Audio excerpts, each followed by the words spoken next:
Bonjour et bienvenue au podcast Bonheur au travail, employés et employeurs heureux, oui ça se peut. À chaque épisode, on donne des outils à tous les membres d'une entreprise ou organisation pour vous aider à développer une culture de bonheur au travail. Bon épisode! Alors, bienvenue à cet épisode, vraiment un sujet super intéressant. À qui vient la responsabilité du bonheur au travail? Écoute, c'est quelque chose que j'adore jaser et discuter autant avec des employés que des employeurs, mais c'est tellement quelque chose que les gens prennent pas conscience. Puis je pense que quand j'étais... Allô, Max, en premier! Allô? Je suis trop excitée avec notre sujet d'aujourd'hui. Je te comprends, c'est un bon sujet. Oui, c'est ça. Alors, salut. Salut, comment ça va? Ça va bien, toi? Ça va super bien, merci. T'es-tu aussi excité que moi de parler de responsabilité au travail? J'enchaîne. OK. Alors, écoute, quand je me suis permise d'aller dans un restaurant pour continuer à travailler, tout ça, je prenais des notes, puis il y avait la serveuse qui était là. Puis là, je lui demandais, tu sais, la responsabilité, tu sais, ça revient à qui, tu sais? Fait que là, elle me disait, ben aux deux. Fait que là, j'étais comme, cool, comme, bonne réponse. Mais après ça, je suis allée comme creuser un petit peu plus loin pour dire, ben, qu'est-ce que tu veux dire par là, tu sais? Fait que là, c'est là que ça l'a bousillé un peu, c'est que là, elle dit, ben, si conditionnel, que l'employeur donnait les conditions idéales, ben là, à ce moment-là, elle pouvait être responsable de son bonheur, mais seulement que si les conditions étaient idéales, tu sais. Puis je pense que c'est ça qu'il faut comprendre, c'est l'œuf ou la poule, qui vient en premier, tu sais. Puis je pense que c'est ça qu'on veut mettre de l'accent aujourd'hui, Exactement. sur la responsabilité du bonheur au travail. Autant l'employeur que l'employé. Oui, parce qu'en effet, l'employé à qui tu as parlé, elle a eu la bonne réponse, mais la short answer, soit les deux. Oui. Mais... qui était bon. Oui, c'est super, mais on peut rentrer un petit peu plus dans les détails, justement. Tu sais, c'est quel genre de responsabilité, en quoi ça tient par rapport à l'employé et par rapport à l'employeur. Tu sais, comme l'employé l'a mentionné, il faut que l'employeur crée un petit peu l'espèce d'environnement, crée l'espèce de carré de sable dans lequel les employés peuvent jouer. Mais encore là, il faut qu'il y ait une certaine congruence entre les paroles et les actions. Si, par exemple, l'employeur dit qu'il veut X, Y, Z, mais qu'il ne montre pas ou ça paraît pas nécessairement qu'il mine qu'est-ce qu'il veut dire. Oui. Ben oui, puis il y a cet aspect-là, c'est décevant quand t'entends parler d'un employeur qui dit le bonheur au travail, X, Y, Z, mais que les babines suivent pas les bottines, ou les bottines suivent pas les babines. Oui, c'est ça. Mais puis je pense que ça va aussi de soi pour l'employé. Tu sais, des fois, les employés arrivent dans un milieu de travail, puis tout feu, tout flamme, puis là, ils promettent la lune dans leur entrevue, puis comment ils sont extraordinaires et tout ça.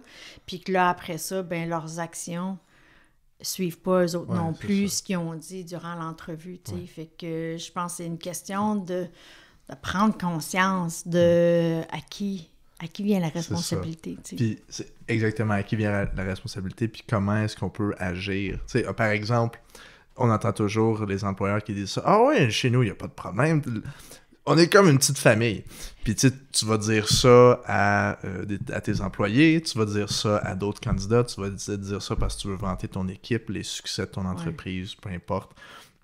Mais activement, c'est quoi une famille? C'est très particulier. La famille dans le milieu de travail, là, c'est particulier à l'entreprise, c'est particulier au boss, c'est particulier à la culture d'entreprise qu'on souhaite instaurer. Puis c'est un petit peu ça, quand on mentionne « on est comme une petite famille », ou quand on promet, justement, on est un employeur, puis on promet le bonheur au travail à nos employés, faut être capable de livrer selon ce qu'on veut offrir, puis ce qu'on a dit qu'on allait offrir aussi.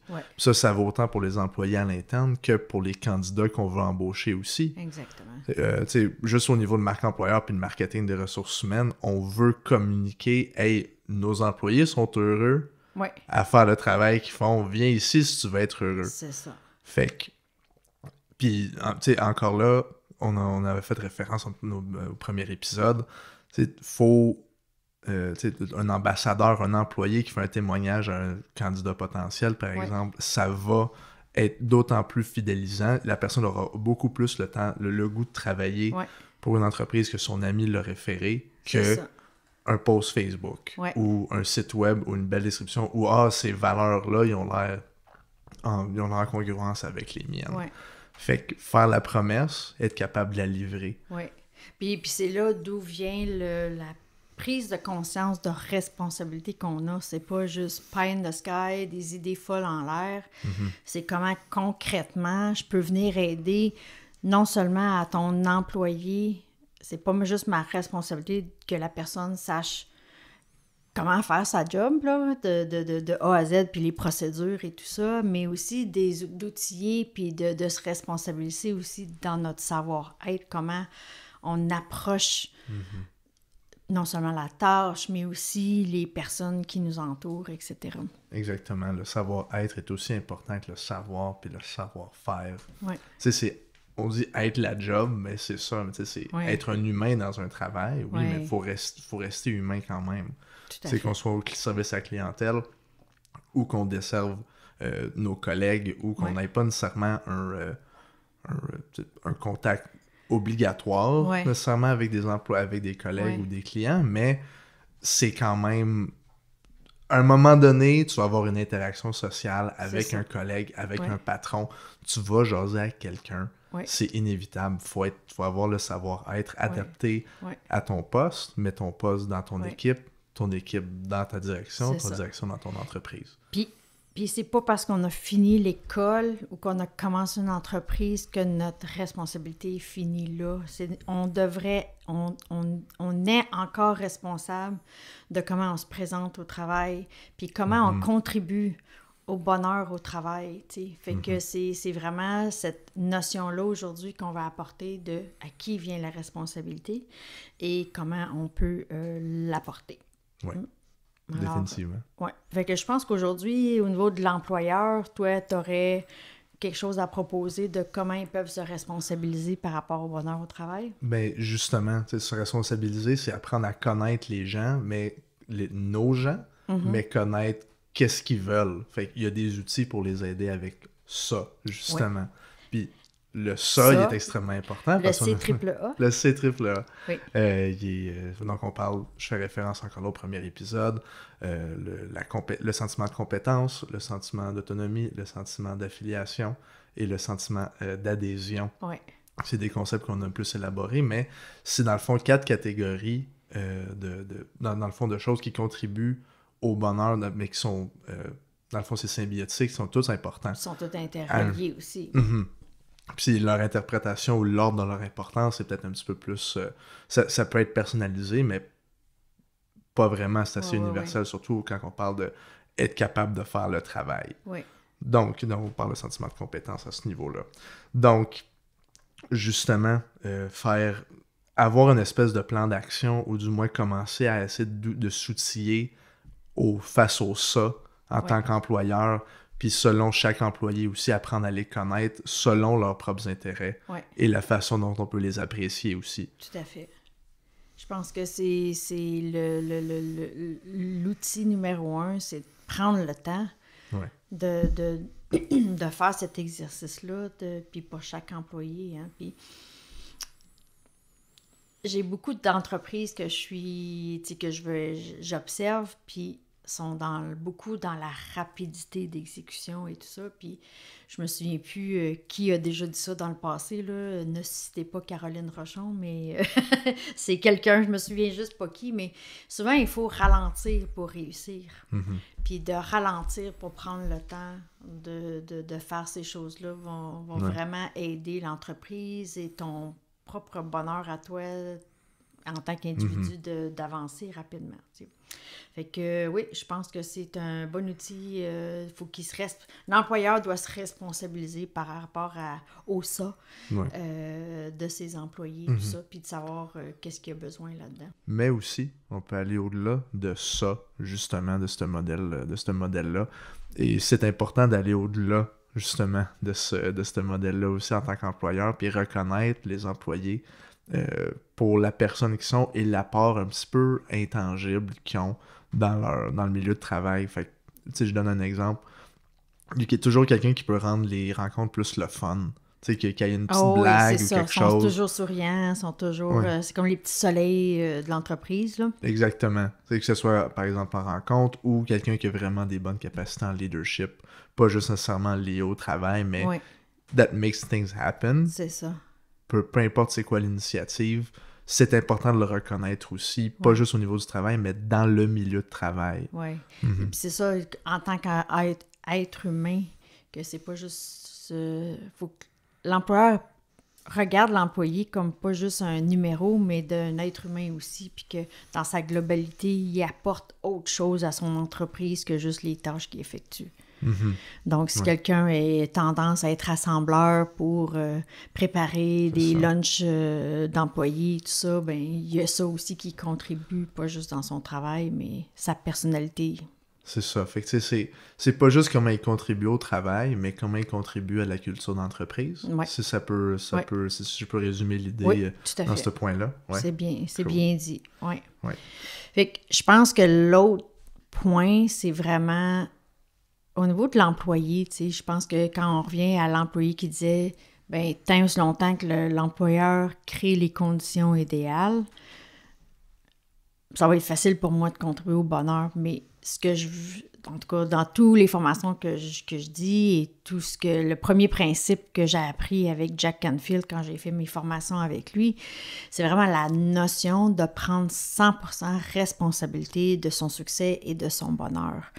Puis je pense que c'est là où il y a un problème dans la société aujourd'hui. Puis moi, j'étais là, puis c'est pas une question de t'es pas correct ou quoi que ce soit, c'est juste t'es pas des fois conscient. Puis je pense que les gens ont tendance à...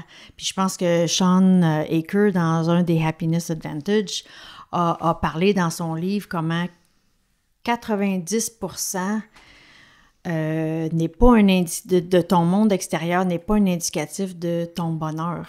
Ton bonheur, il vient de toi à 90%. C'est comment toi, tu choisis de percevoir le monde, comment toi, tu choisis de voir la vie, etc.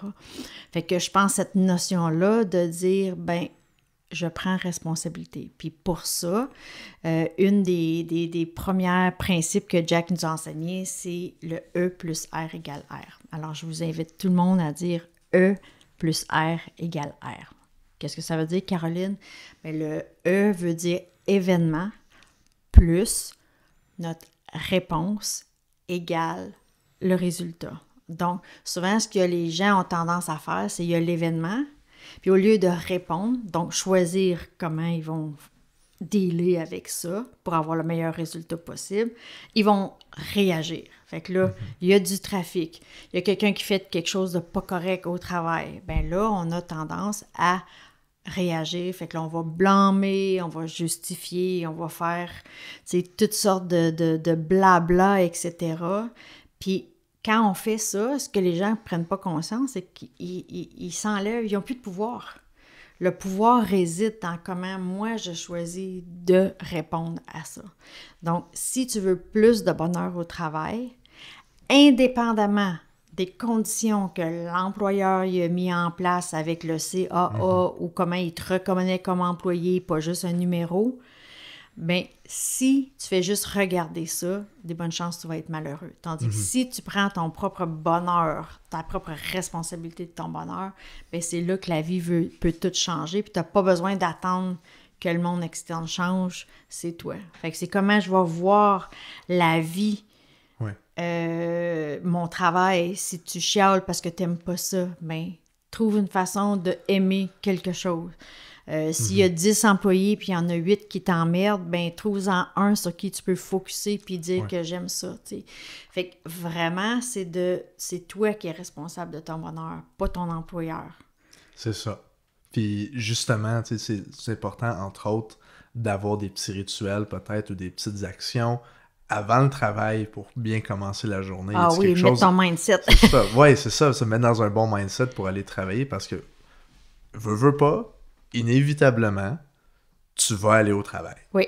À moins que tu aies déjà décidé en avance de caler malade, à moins que tu aies déjà des vacances de prévues, c'est inévitable. Tu vas arriver, tu vas te plugger sur ton ordi, tu vas arriver, tu vas aller sur le chantier, peu importe c'est quoi ton travail, tu vas y aller de toute façon. Oui. Arrange-toi au moins pour y arriver, puis être dans un bon mood, puis être heureux, puis focusser justement sur le positif. C'est plus facile à dire, mais tu sais, c'est plus facile à dire qu'à faire. Puis je le sais, des fois, c'est vraiment plus difficile qu'on pense. Oui, absolument. Je l'ai vécu. C'est pas toujours facile, justement, mais c'est important, justement, de mettre l'effort dans bien orienter sa journée, puis bien la débuter. Tu sais, c'est une question de...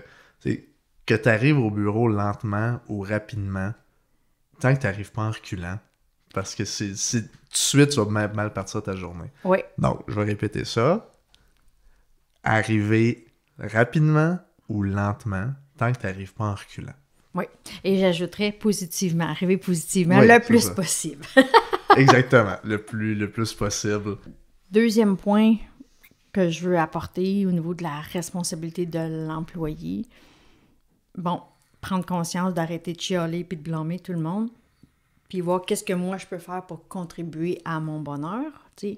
Mais de sortir de sa bulle d'égoïsme, d'égocentrisme plutôt, puis de dire, bon, ben, OK, qu'est-ce que je peux faire aujourd'hui pour contribuer au bonheur des autres? Puis je pense qu'on en a parlé à l'épisode 2 avec les 5 langages d'appréciation dans le milieu de travail. Tu peux cibler spécifiquement quelque chose pour aller faire remplir le seau du bonheur de l'autre personne et tout ça, mais je pense que quand collectivement on arrête de juste se centrer sur soi, puis on commence à voir, mais qu'est-ce que je peux faire aujourd'hui pour contribuer au bonheur des autres, va faire une grosse différence, tu sais. Puis je pense que tout le monde le savent, en tout cas ceux qui le pratiquent, c'est en donnant qu'on reçoit, tu sais. Puis souvent on oublie ça, que si on va moins bien, parfois, en aidant quelqu'un d'autre, en donnant du bonheur à quelqu'un d'autre, ça va remplir notre seau à nous aussi. Puis, tu sais, j'aime tellement la citation de Robert Louis Stevenson, de ne pas juger sa journée par qu'est-ce que j'ai récolté, mais par qu'est-ce que j'ai semé.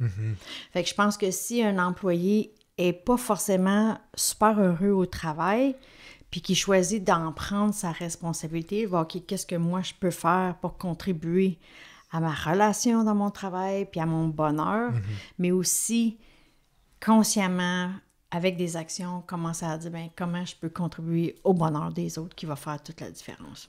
Puis j'adore justement ce que tu as dit, parce que ça, je relis ça avec d'autres points dont on avait parlé dans un autre épisode, c'était justement le fait qu'une culture, c'est toujours à 360 degrés. C'est jamais juste l'employeur vers les employés, l'employeur vers les clients. Mais le concept de culture d'entreprise, de facto, ça veut dire que chaque personne a un impact. Oui. Donc, chaque personne porte un peu cette culture-là et la représente aussi. Oui. Donc, c'est pas vrai penser qu'on n'a pas d'impact sur d'autres personnes, même si on est au bas de l'échelle dans une entreprise. Tu as des gens autour de toi, veux pas, tu as un impact sur eux autres. Tu peux les rendre heureux. Tu as l'opportunité de les rendre heureux. Tu as l'opportunité en même temps de te rendre heureux avec leur bonheur aussi. Absolument. Puis je pense que c'est ça qui est le plus beau cadeau. Dans certains des livres que Dr. White, justement, qui a écrit les 5 langages d'appréciation dans le milieu de travail, il a fait des livres sur des relations toxiques au travail, puis tout ça. Puis tu sais, c'est sûr que si t'es 3 dans la boîte, c'est pas la même chose, mais quand t'es dans une organisation où il y a plus d'employés, ben peut-être ton patron il est toxique ou c'est peut-être pas le meilleur des gestionnaires, mais peut-être qu'à travers ta petite bulle de ton équipe, de ton département, tu peux créer du bonheur au travail, justement, sans nécessairement dépendre de qu'est-ce que la gestion fait et tout ça. Fait que je pense que c'est là l'importance de dire, ben moi, je suis responsable de mon bonheur au travail, indépendamment de qu'est-ce que mon employeur fait. Absolument. Donc, je sais pas si on est rendu pour ta phrase du jour, ta phrase de la semaine. Sans action, on a juste l'information et non une transformation. Alors... Qu'on soit employeur ou employé, il faut réaliser justement qu'on est responsable de notre propre bonheur au travail et qu'on a un impact sur le bonheur au travail de littéralement tout le monde qui nous entoure, que ce soit en haut, en bas, à droite, à gauche, à 360 degrés. Donc, arrêtez de blâmer les autres et focuser justement sur notre contribution. Oui. Qu'est-ce qu'on peut faire, nous, là-dedans?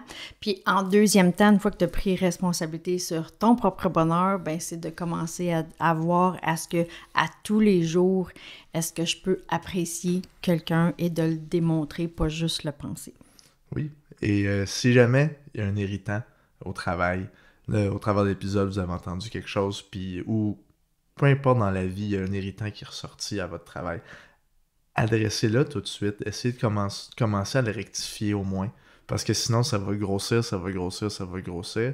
Puis ça va devenir tellement gros, ça va péter de toute façon. Oui. Fait que là, si on l'adresse tout de suite, ça devient tout petit, c'est absolument rien.